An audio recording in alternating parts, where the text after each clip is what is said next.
¿Qué tal? Muy buenas tardes, bienvenidos sean como todos los domingos a este espacio que tenemos a través de Regio Vivo, el mundo de los profesionales, un espacio desde luego de APRODE. Como todos los fines de semana tenemos una entrevista muy interesante con nuestros amigos de la asociación y hoy nos acompaña nuevamente un amigo de este espacio, Gastón Ramírez. Muy buenas tardes, que precisamente pues vienes estrenando nuevas responsabilidades. Sí, un puesto, sí, un cargo, pero también adquiere responsabilidades en APRODE. Muy buenas tardes, platícanos al respecto. Sí, muchas gracias primero que nada por la invitación. Muchos saludos a nuestro amable auditorio que nos sintoniza.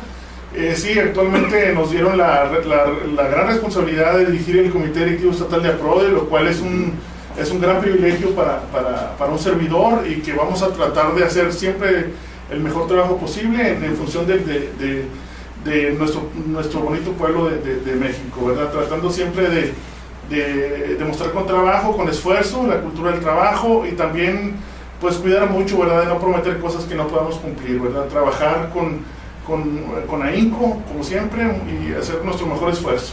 Gastón, te habías desarrollado anteriormente en las áreas de comunicación de APRODE, ¿verdad? Es correcto, sí, y un poquito ahí también hice trabajo de lo que es la coordinación de las delegaciones a nivel nacional. Muy bien.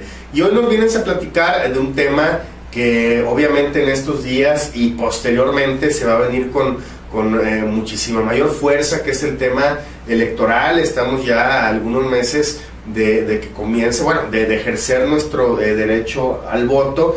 Prácticamente ya estamos en fechas de las dichosas precampañas y nos vienes a platicar un poco al respecto, y sobre todo diferencias, ¿no?, que pueden existir, ¿por qué no?, en Estados Unidos, por ejemplo, cómo se desarrollan, cómo las desarrollamos nosotros. Y traes un dato muy interesante. ¿Estamos a cuántos días? Estamos exactamente a 147 días de emitir nuestro voto, de ejercer nuestro derecho constitucional a votar, ¿verdad? La gente que tiene sus derechos políticos intactos puede acudir al voto, a ejercer su derecho a votar y a elegir nuestros gobernantes. Es muy importante eso. Sí, y fíjate, en torno a este tema, a veces hacemos como ciudadanos comparaciones, hacemos hasta, ¿por qué no?, prejuicios de que si las elecciones en nuestro país se desarrollan sin legitimidad, sin transparencia y demás. Incluso llegamos a compararnos con las grandes potencias, y que como si se desarrollan de una manera muchísimo más sana, vamos a ponerle ese adjetivo calificativo, en otros países, pero propiamente no debe de ser de esta manera. Tú nos traes algunos datos de cómo se hace en Estados Unidos. Claro que sí. A mí me gustaría enfocar la plática un poquito en nosotros aclararle a nuestro auditorio cuáles son las características principales, por ejemplo, de los sistemas electorales tanto en los Estados Unidos como en México, ver ventajas y desventajas, y al final hacer un pequeño resumen de lo que nosotros consideramos en nuestro país. Voy a adelantarme tantito. Quiero hablar de lo que es nuestra credencial para votar. Realmente es un privilegio tenerla. Nosotros como mexicanos debemos de estar orgullosos de tener un documento tan importante, tan valioso, que para el control de las votaciones va a ser fundamental, siempre lo ha sido, y despejar las dudas, porque hay gente que no se acerca a las urnas, hay mucho abstencionismo debido a que hay una desconfianza generalizada en que si el voto vale. La verdad es que en nuestro país, a diferencia de muchos, el voto vale, y vale mucho, ¿verdad? Y nosotros vamos a finalizar invitando a la gente a que acuda a las urnas el próximo día 7 de junio del 2015. Muy bien. Platícanos, para empezar ya con este tema, Gastón, ¿cómo se desarrollan un proceso electoral en Estados Unidos? ¿Qué características tienen? Escuchamos de dos partidos o dos grupos muy importantes, el grupo de los republicanos, el otro grupo, se me fue el nombre, apóyame. Los demócratas, que sí, son los dos grandes grupos. Platícanos al respecto de cómo están focalizados allá en Estados Unidos. Claro, me gustaría verlo a nivel federal para poder comparar peras con peras y manzanas con manzanas. Por ejemplo, en los Estados Unidos se definen a un total de 2 senadores por estado. Es un total de 100, son 50 estados.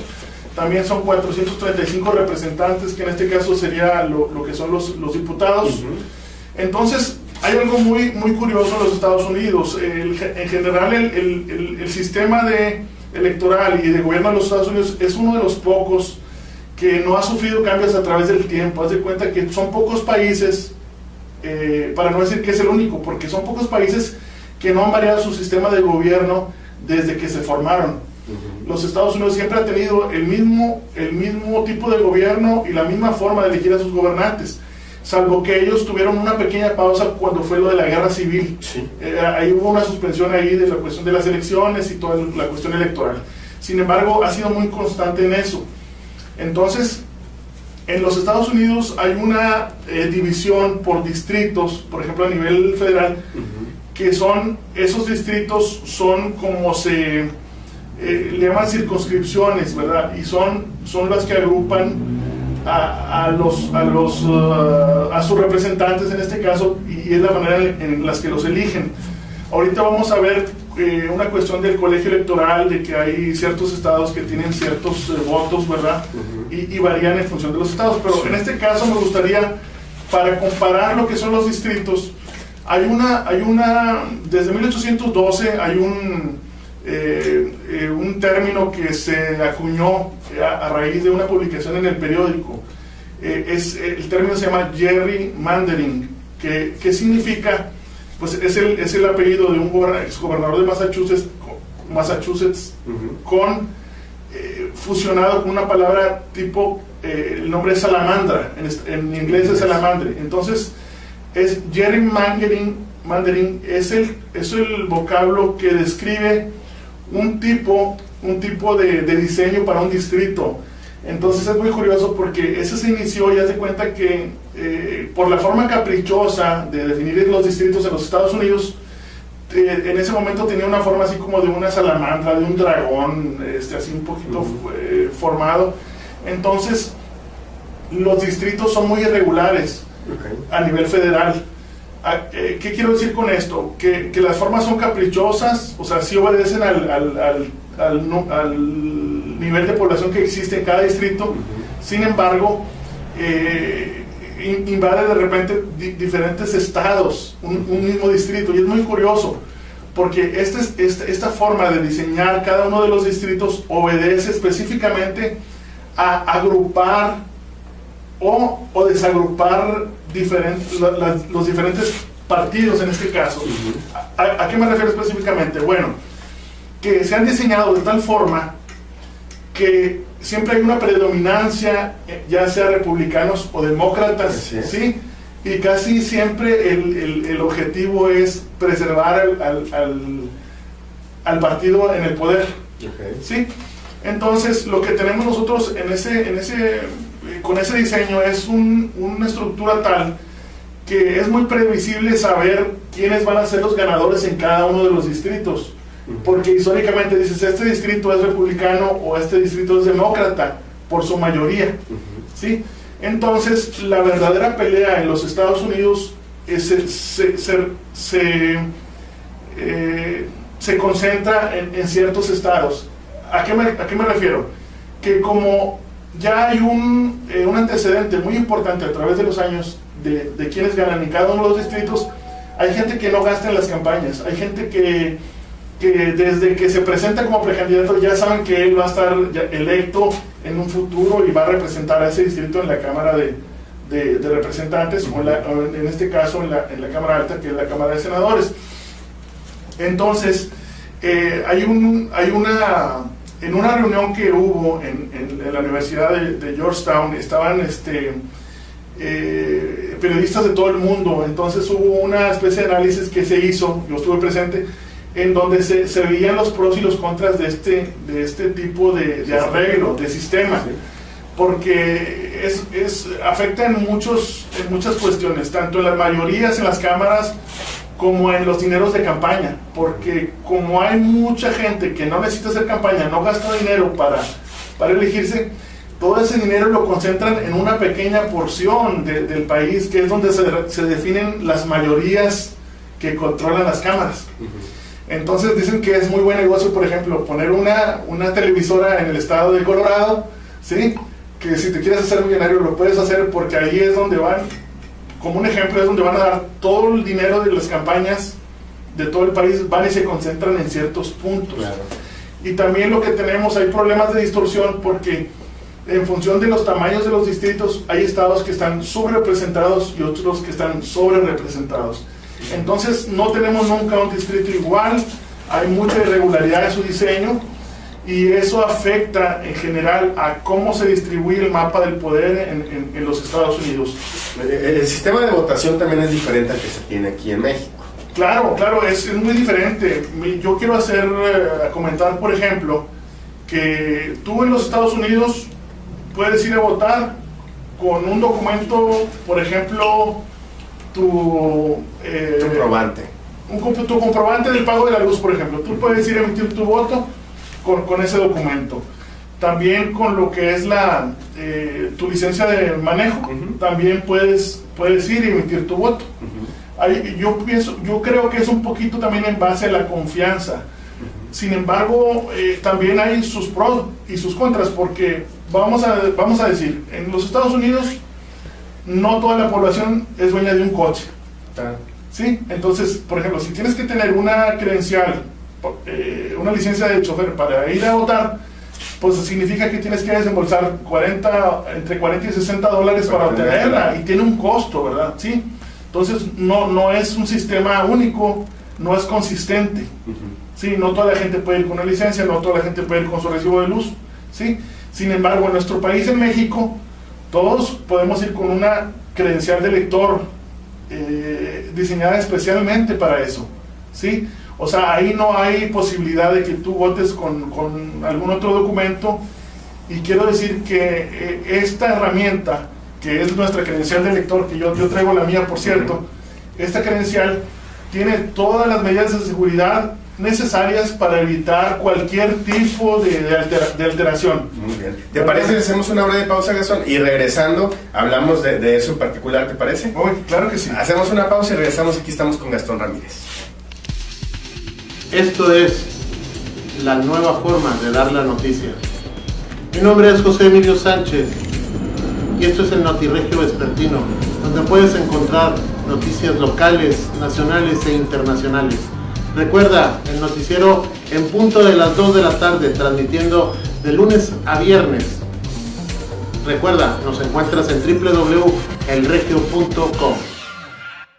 Muy bien, gracias por continuar con nosotros. Estamos aquí con nuestro amigo Gastón Ramírez. Nos fuimos a la pausa porque estábamos en una comparación, Gastón, de las elecciones, cómo se desarrollan en Estados Unidos, los formatos que allá tienen los ciudadanos americanos y el formato que tenemos en nuestro país. Y nos comentabas que nuestra credencial de elector, un documento único, específico para este tipo de procedimientos en nuestro país, pues prácticamente es muy seguro, y a veces nosotros lo estigmatizamos, ¿verdad? Claro, no, aparte que nos sirve como una identificación oficial, ¿verdad? Para mostrarla en algún trámite bancario, en alguna identificación con las autoridades.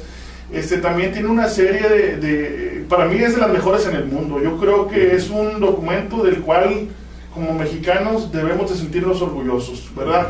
Aparte que le emite el Instituto Nacional Electoral, claro, ¿verdad? Que es una institución con personalidad jurídica propia y patrimonio, ¿verdad? Y quiero decirte que en los Estados Unidos, por ejemplo, no existe un Instituto Nacional Electoral que vigile y que establezca las reglas del juego para todo el país en los Estados Unidos. No existe. Cada estado tiene su forma, y cada tiene su forma de elección y tiene sus procesos propios. Pero eso es bien importante porque nosotros creemos que son uniformes. La verdad es que cada área tiene su manera de votar, ¿verdad? De elegir. Es correcto, cada uno tiene, y casi siempre yo estuve presente en las elecciones pasadas, que fue cuando hubo mayoría por ahí en los Estados Unidos de los republicanos. Entonces me invitaron como visor, y la verdad es que lo que tú te das cuenta es que tú vas y emites el voto, hay un conteo previo, pero normalmente los que anuncian quién gana son los medios de comunicación. Pero es curioso. No un organismo. No un organismo centralizado, digamos. Haz de cuenta que las encuestas, o sea, la información que va mostrándose a través de los medios de comunicación, es la que va definiendo, es la que va definiendo las ventajas y desventajas y los porcentajes de votación del pueblo americano. ¿Quién las va regulando, Gastón? ¿El mismo gobierno allá en Estados Unidos, el mismo gobierno? ¿Cómo se va dando eso? Porque al final de cuentas lo de los medios pues prácticamente sería la salida, ¿verdad? El resultado, pues. Es correcto. Bueno, es que en realidad sí hay un conteo. Sin embargo, mira, haz de cuenta, tú vas y depositas tu voto en la urna, hay un conteo, se contabilizan las boletas, y en ese momento se concentran en una oficina especialmente diseñada para eso, pero muy sencillo, porque se hace el conteo, se hace una pequeña acta, se ponen en una bolsa sellada, y una persona representante de la casilla, en compañía de un oficial de policía, lleva esta información al centro de conteo, ¿verdad? Eso es así. Sin embargo, ya liberan cierta información de tal manera que tú en televisión estás viendo el conteo en tiempo real, ¿verdad? Y es una costumbre. Aquí los medios de comunicación no participan de una manera tan intensa como en los Estados Unidos. ¿Son los propios ciudadanos quienes participan en el conteo de los votos allá en Estados Unidos como aquí se realiza? Sí, es correcto, exactamente, porque en las casillas hay representantes ciudadanos que se dedican a eso y que dan fe del buen conteo de los votos. Ahora, Gastón, tú decías algo fuera del aire, antes de empezar el programa, que allá el voto en Estados Unidos tiene que ver mucho con la confianza ciudadana. ¿No te tocó ver en ese proceso electoral, supongo, ningún tipo de altercado como aquí se dan o se acostumbran en nuestro país, o si es común y no los vemos nosotros en los medios? Bueno, mira, cuando hablamos de las distorsiones, es que resulta que si tú vives en dos lugares, vamos a ponerte un ejemplo claro, que sí me di cuenta, pero no, mi interés no es desacreditar el sistema electoral de los Estados Unidos. Por ejemplo, el distrito de Columbia, lo que es Washington, en este caso, está muy casado con una ideología, ¿verdad? Del partido, en este caso del partido es demócrata 100%. Sin embargo, pegadito ahí, en el estado de Virginia, ¿verdad? Es diferente. Entonces hay personas, por lo menos yo supongo un caso que una persona que vive en Washington pues va y emite su voto es un poquito distinto. O sea, si tú tienes casa en los dos lugares, hay lugar donde vale más tu voto que en otro. Sí, a eso me refería cuando te decía que hay áreas que están subrepresentadas y hay áreas que están sobrerepresentadas, ¿sí? Entonces, digo, no hay un control tan estricto. O sea, es como decir, si yo tengo una casa en Texas y tengo una casa en Luisiana, por ejemplo, yo podría votar en Texas y luego me voy viajando y ese mismo día puedo votar en Luisiana. Sin embargo, como te decía yo creo que es muy de la confianza, o sea, el sistema está muy basado en la honestidad de las personas, ¿verdad? Más que por ejemplo en el caso nuestro, que son controles muy estrictos, que es muy difícil hacer fraude, que es algo muy complicado hacer truco para alterar el número de votos en una casilla, por ejemplo. ¿Sí? Esta sobrevaloración del voto que comentas en Estados Unidos, sobre todo de un estado a otro, únicamente se aplica para los congresistas, o sea, para el gobernador tienes que vivir ahí, supongo. Sí, es correcto, o sea, porque ya digamos que son elecciones de cada uno de los estados. Déjame decir, por ejemplo, en México las circunscripciones que engloban a los distritos electorales están muy definidas. Por ejemplo, y en México hay un orden más estricto porque no invaden estados, o sea, no hay una circunscripción que incluya dos estados, exactamente, sino están completamente definidos y están más regulares, ¿sí? Entonces yo siento que tiene que ver en México son estados libres y soberanos, que tiene que ver con la cuestión de la Constitución, ¿verdad? Definir exactamente los territorios, ¿verdad? Y la población a la a la que se está englobando en un solo distrito, ¿verdad? Entonces yo veo más regularidad en el sistema mexicano, ¿verdad? En ese sentido. ¿Qué conclusiones les arrojó, Gastón, en esa visita que tuviste a la universidad y que platicaste con expertos también en materia electoral? ¿Qué conclusiones llegaron del sistema electoral que se tiene en Estados Unidos? Mira, o sea, el sistema de Estados Unidos tiene mucho por mejorar. Ha funcionado bien, en realidad. Sin embargo, hay muchas asociaciones que están pugnando porque sea un sistema tipo, le llaman un sistema irlandés, digamos. Es que donde vale el voto directo, ¿sí? Es como en México. Pero ellos no pueden decir el sistema mexicano, ¿verdad? Porque claro, pues es que si nos vamos a antigüedad en el mundo, pues tiene más relevancia hacer referencia a un sistema más antiguo, cercano, europeo en este caso, más que decir el mexicano. Pero hay asociaciones que puede ser como el Fair Vote, que están luchando porque sea más valor el voto directo del ciudadano.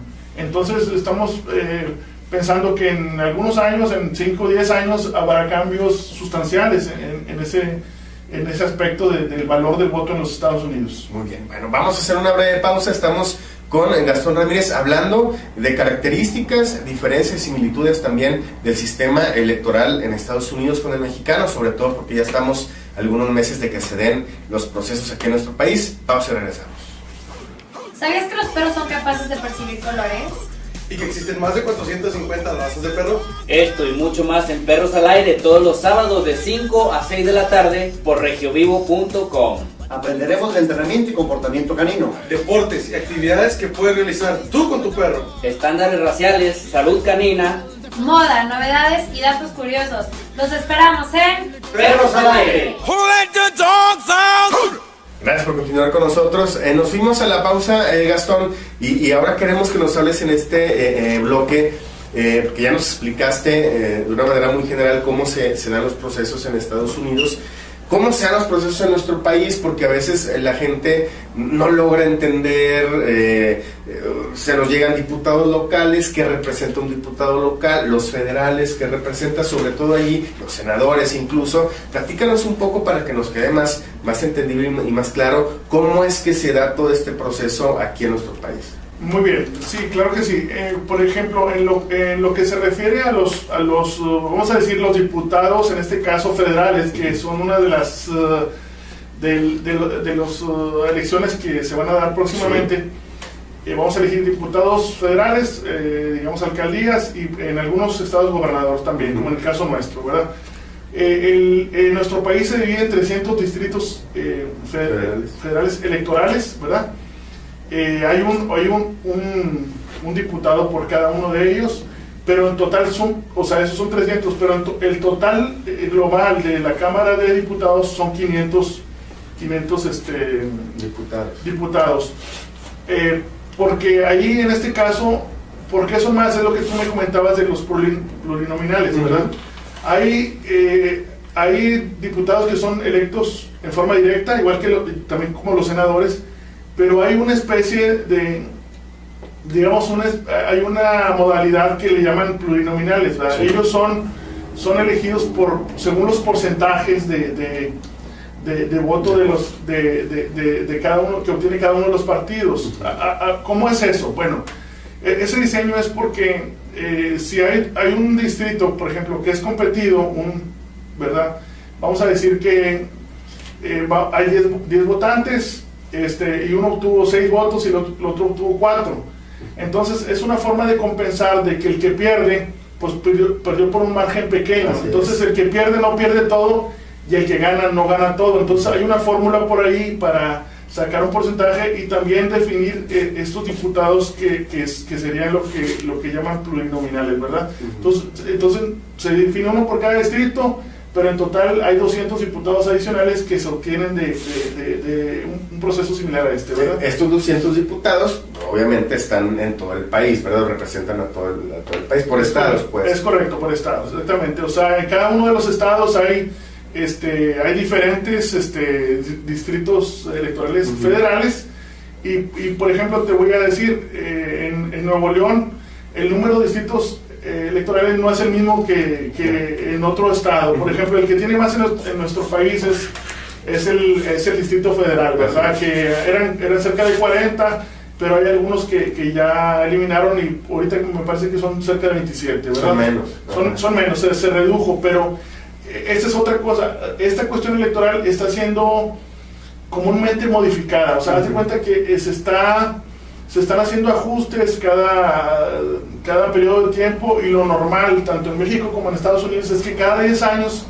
en función del censo de población, es como se van moviendo los mapas electorales, ¿verdad? Porque la principal, aparte del territorio y la forma y todo lo demás, lo principal es el número de votantes en cada uno de los distritos. Eso es lo que te iba a comentar y a preguntar también, y que quede muy claro, porque yo he escuchado muchas personas que comentan que, obviamente sin saber, que los distritos federales están divididos en cuanto a proporción, es decir, a terreno físico, y no, es en cuanto a cantidad de gente que vive, ¿verdad? La cantidad que hay de población. Es correcto, o sea, los censos son los que principalmente definen, y es algo muy interesante lo que dices, porque si nosotros hacemos un ejercicio de ver un plano de nuestro país o del de Estados Unidos, si tú quieres, y superponemos la forma de los distritos, te vas a dar cuenta que lo principal está en función de la concentración de población en esas áreas, ¿sí? Entonces, me refiero, por ejemplo, a que el Distrito Federal, como la población es muy alta, tiene una mayor cantidad de distritos federales que, por ejemplo, Nuevo León, claro, en este caso, ¿verdad? O que Baja California, o que Puebla, ese es el sentido de comparación, y es muy bonito ver ese aprendizaje donde superpones lo que son los distritos, el diseño de los distritos, que son regulares en México, no así en Estados Unidos, pero te das cuenta que están, digamos, concentrados donde está la mayor cantidad de población viviendo y que son los posibles votantes, ¿verdad? Sí, por ejemplo, aquí en Nuevo León, el municipio de Monterrey debe tener que ser a más de 3 distritos federales fácilmente, ¿verdad? Y por ejemplo, hay un distrito que es el 12 que abarca 28 municipios, sobre todo al norte, es porque hay poca población. Esto le da certeza, Gastón, a los procesos electorales, el que se esté modificando cada cierto tiempo, a comparación, por ejemplo, con Estados Unidos. Bueno, sí, la realidad es que, se supone que deben ser más o menos equivalentes en función de la población, pero en lo que es en la práctica, en la teoría, pero en la práctica no se logra. O sea, es muy difícil que englobemos ciertas áreas con exactamente el número de habitantes, ¿verdad? Siempre hay una variación, y nosotros vemos, por ejemplo, que lo que es las comunidades rurales no crecen tanto como las ciudades. Claro. Entonces sí son necesarios esos ajustes, y pues está en función de las autoridades irlo digamos, modificando y ajustando en función del crecimiento de la población. ¿Pero tú lo consideras muchísimo más efectivo u objetivo que, por ejemplo, el que se tiene en Estados Unidos? Ellos también, como te decía, está documentado que cada 10 años hacen ese ajuste. Sin embargo, como te decía, esta forma de definir los distritos que tiene desde 1812 el gerrymandering, es una forma caprichosa de diseñar los distritos, porque es una manipulación realmente lo que se hace, ¿sí? No es también atendiendo a la geografía del país, ¿sí? Como en nuestro caso sí lo es, o sea, es un poquito más, está más regular, digamos, en ese sentido. Muy bien, vamos a hacer una pausa y regresamos ya para finalizar esta charla con nuestro amigo Gastón Ramírez, aquí en el mundo de los profesionales, hablando acerca de los procesos que se acercan ya en el mes de junio.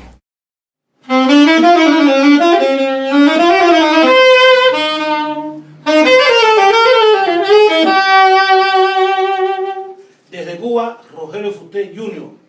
Para ustedes en su gran pantalla, 2 de café y 3 de azúcar desde regiovivo.com.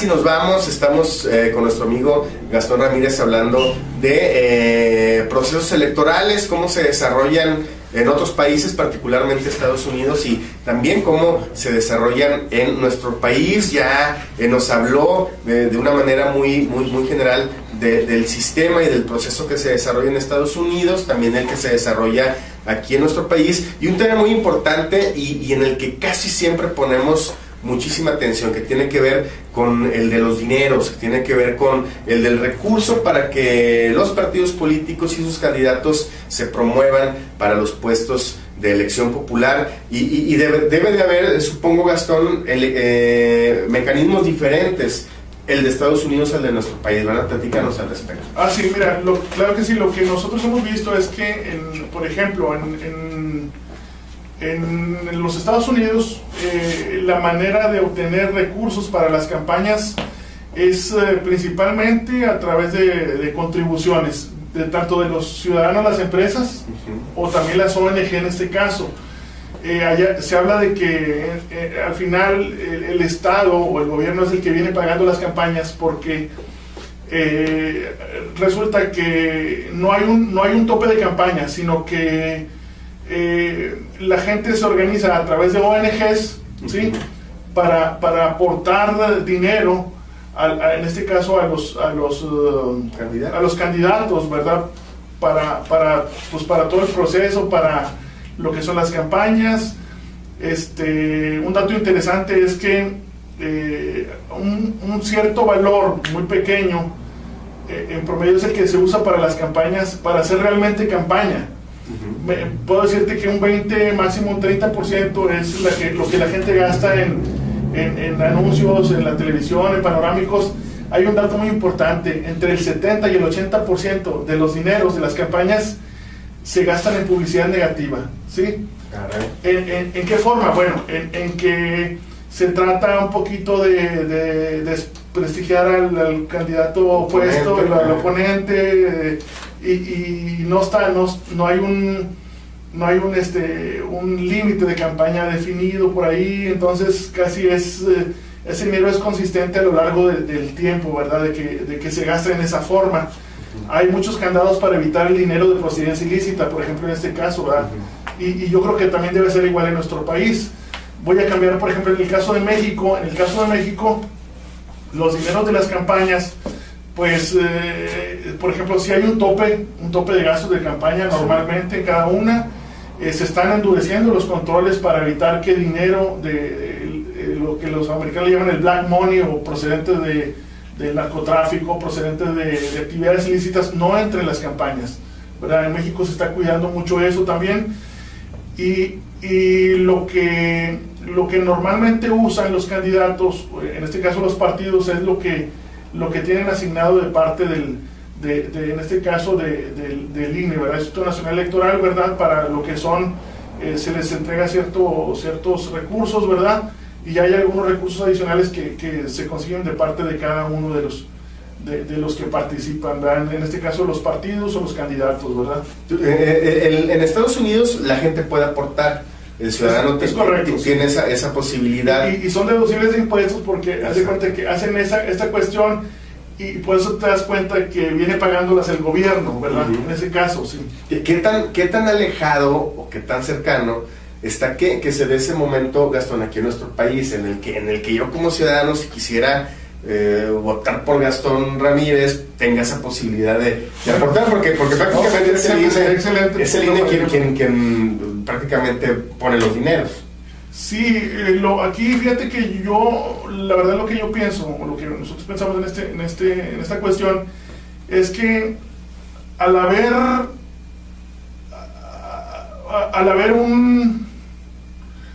yo creo que lo que se tiene que hacer para que eso resulte es poner ciertos candados, ciertos controles de esos dineros, porque así tú puedes transparentar los recursos, o sea, que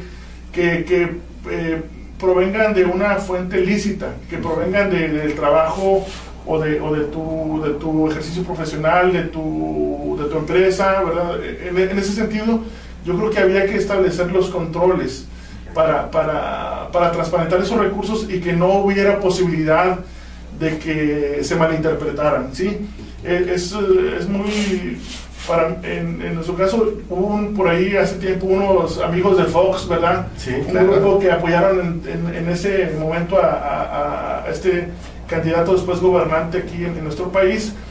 Y pues también hubo un esquema más o menos similar, ¿verdad? En donde había gente que aportaba, ¿verdad? Y ayudaron de esa forma. Lo que pasa es que sí, no está generalizado en nuestro país ese esquema, pero yo creo que pues bueno, yo creo que es de las cosas que podrían surgir más adelante para también en este país tratar de apoyar a los candidatos y a los partidos y las campañas, por supuesto. Yo creo que sí se puede lograr, ¿verdad? Sí, mucha gente también se pregunta, Gastón, a veces que por qué a algunos partidos políticos se les da tanto dinero y a algunos partidos políticos se les da muchísimo menos para hacer campañas, y ahorita es el tema con algunos de los precandidatos. Eso tiene que ver obviamente con la cantidad de simpatizantes que tienen, con un padrón que existe, ¿verdad? Sí, es en función de los porcentajes también de la gente que va a votar por cada uno de los partidos, ¿verdad? Así es como se reparten, digamos, los recursos. Y causó mucha, por ejemplo, en nuestro país causó un poquito de pugna o un poquito de malestar el hecho de que se dieron de alta más partidos. Ahorita tenemos Sí, nueve partidos en nuestro país, se aprobaron por parte de las autoridades. Sin embargo, como te digo, insisto, lo que hay que hacer en este caso es transparentar los recursos, ¿verdad? Y el buen uso de ellos, la buena procedencia y el buen uso, porque ya se están haciendo los controles. Creo que son buenos acotar las duraciones de las campañas políticas, y son medidas que están tendiendo a mejorar el proceso y controlar sobre todo los gastos, los recursos, los dineros, ¿verdad? Eso es la realidad. Gastón, la participación ciudadana. El día de ayer tuve la oportunidad de meterme a la página de la Comisión Electoral aquí y checando números, en lo particular me di cuenta que hubo mucho abstencionismo aquí en Nuevo León en las elecciones pasadas. Miles de personas no votaron. ¿Cómo combatir esto? ¿Cómo motivar a la gente a que vote? Traes números también de que en Estados Unidos existe también el tema de la abstención, que hay gente que no ejerce el voto, ¿verdad? Sí, mira, por ejemplo, en los Estados Unidos siempre las votaciones son en un día hábil. Eso es... Para empezar. Eso está en contra, ¿verdad?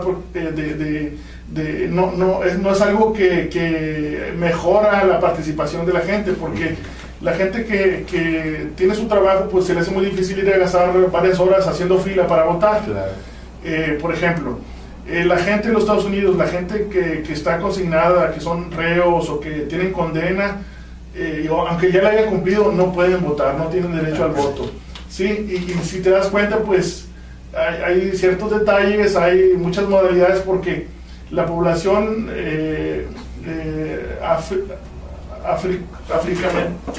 africana en los Estados Unidos es de muchos millones de habitantes. Entonces hay muchos estudios que hablan de que un gran porcentaje de la población joven de raza negra tienen antecedentes penales o han sido consignados por algún delito. Entonces es muy grande la cantidad de gente que no puede votar por esa razón en los Estados Unidos, ¿sí? Y por ejemplo, cambiando a nuestro país, a México, el abstencionismo está un poquito más ligado al desinterés de la gente, a la desconfianza. ¿Por qué? Porque en México las elecciones normalmente son en un día que no es hábil. Así es. Sí, para incentivar que la gente vaya y deposite su voto, ¿verdad? Tenemos buenos controles del padrón electoral, está depurado, está actualizado. Y aquí hago un paréntesis para que la gente que quiera obtener su credencial, tenemos hasta el día 15, ¿verdad? Hasta el día 15 de enero como límite máximo para obtener la credencial.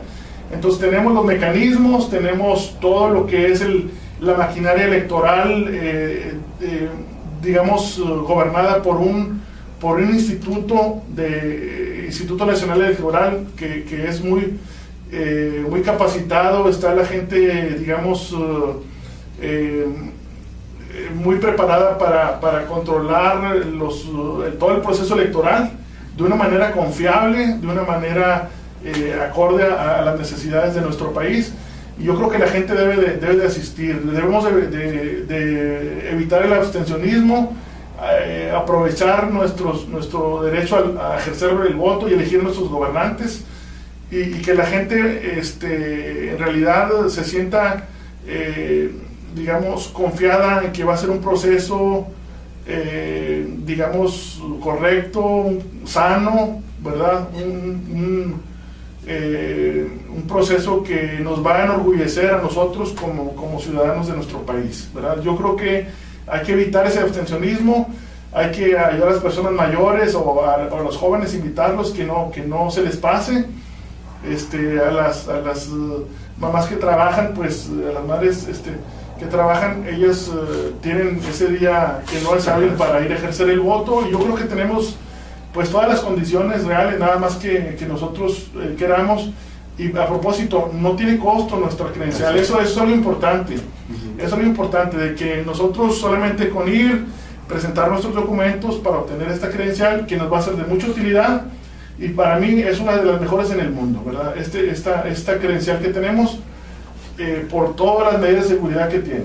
Muy bien, Gastón, pues por último, lo que le quieras decir a la gente ya antes de despedirnos. No, pues solamente como resumen, nada más comentar que nos faltan 147 días. APRODE ha estado insistiendo mucho en eso para lo que es el día 7 de junio, en donde vamos a elegir diputados federales, alcaldías locales, alcaldías, y también en algunos casos gobernador, como es el caso nuestro. Y pues los invitamos a que voten por el candidato que ustedes decidan, que sea la persona, una persona con sensibilidad social, que sea que ofrezca las mejores condiciones para que nuestro estado y nuestro país sigan adelante, que sigan empujando fuerte para tener un mejor México. Muy bien, Gastón, muchísimas gracias. Muchas gracias. Gracias. Y te vemos próximamente con nosotros. Claro que sí, cuando nos inviten siempre va a ser un gusto acompañarnos. Muy bien. Gracias por habernos acompañado el día de domingo en el mundo de los profesionales. Mi nombre es Saúl González y nos vemos el siguiente fin de semana aquí en el estudio de Regio Vivo.